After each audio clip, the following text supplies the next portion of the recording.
हमें हमेशा घर का खाना खाना चाहिए, बाहर में हमें खाना नहीं खाना चाहिए, बाहर में हमें कुछ भी खाना नहीं चाहिए। ध्यान दें, रसोई में भोजन बनाना छोड़ने का दुष्परिणाम जानिए।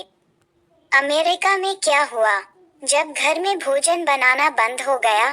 1980 दशक के अमेरिकी अर्थशास्त्रियों ने अमेरिकी लोगों को चेतावनी दी कि यदि वे परिवार में ऑर्डर देकर बाहर से भोजन मंगवाएंगे तो परिवार व्यवस्था धीरे धीरे समाप्त हो जाएगी।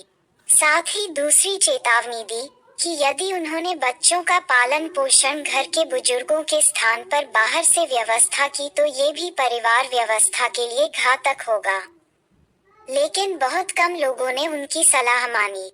घर में भोजन बनाना लगभग बंद हो गया है और बाहर से मंगवाने की आदत यह अब नॉर्मल है। अमेरिकी परिवारों का विलुप्त होने का कारण बनी है, जैसा कि विशेषज्ञों ने चेतावनी दी थी।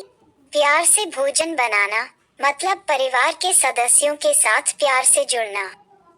पाक कला अकेले भोजन बनाना नहीं है, बल्कि केंद्र बिंदु है पारिवारिक संस्कृति का। अगर कोई किचन नहीं है तो बस एक बेडरूम है, ये परिवार नहीं है, यह एक हॉस्टल है।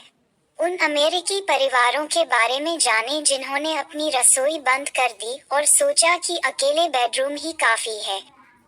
1971 में लगभग 72% अमेरिकी परिवारों में केवल पति और पत्नी थे जो अपने बच्चों के साथ रह रहे थे। 2020 तक यह आंकड़ा 22% पर आ गया है।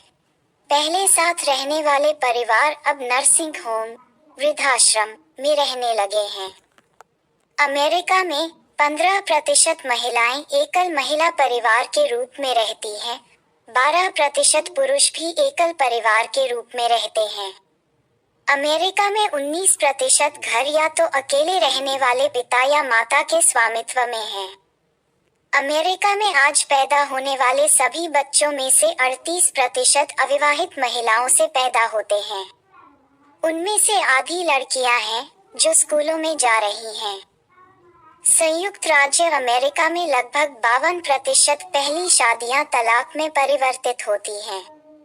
67% दूसरी शादियां भी समस्याग्रस्त हैं। अगर किचन नहीं है और सिर्फ बेडरूम है तो वह पूरा घर नहीं है। संयुक्त राज्य अमेरिका विवाह की संस्था के टूटने का एक उदाहरण है। हमारे आधुनिकतावादी भी अमेरिका की तरह दुकानों से या ऑनलाइन भोजन खरीद रहे हैं और खुश हो रहे हैं कि भोजन बनाने की समस्या से हम मुक्त हो गए हैं। इस कारण भारत में परिवार धीरे धीरे अमेरिकी परिवारों की तरह नष्ट हो रहे हैं। जब परिवार नष्ट होते हैं तो मानसिक और शारीरिक दोनों ही स्वास्थ्य बिगड़ते हैं।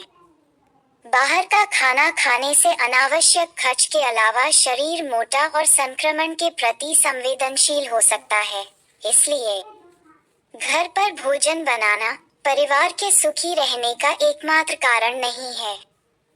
शारीरिक और मानसिक स्वास्थ्य भी देश की अर्थव्यवस्था के लिए आवश्यक है। इसलिए हमारे घर के बड़े बूढ़े लोग हमें बाहर के भोजन से बचने की सलाह देते थे, लेकिन आज हम अपने परिवार के साथ रेस्टोरेंट में खाना खाते हैं। स्विगी और जोमेटो के माध्यम से अजनबियों द्वारा पकाए गए भोजन को ऑनलाइन ऑर्डर करना और खाना उच्च शिक्षित मध्यवर्गीय लोगों के बीच फैशन बनता जा रहा है। दीर्घकालिक आपदा होगी ये आदत। अगर वो ऑनलाइन कंपनियां जो मनोवैज्ञानिक रूप से तय करती हैं कि हमें क्या खाना चाहिए। हमारे पूर्वज किसी भी यात्रा पर जाने से पहले घर से भोजन बनाकर ही ले जाते थे। इसलिए भोजन घर में ही बनाएं, मिलजुल कर खाएं और खुशी से रहें। पौष्टिक भोजन के अलावा इसमें प्रेम और स्नेह निहित है। धन्यवाद। आपका शुभचिंतक Santosh Kumar Sonkar, my YouTube at your well विशर।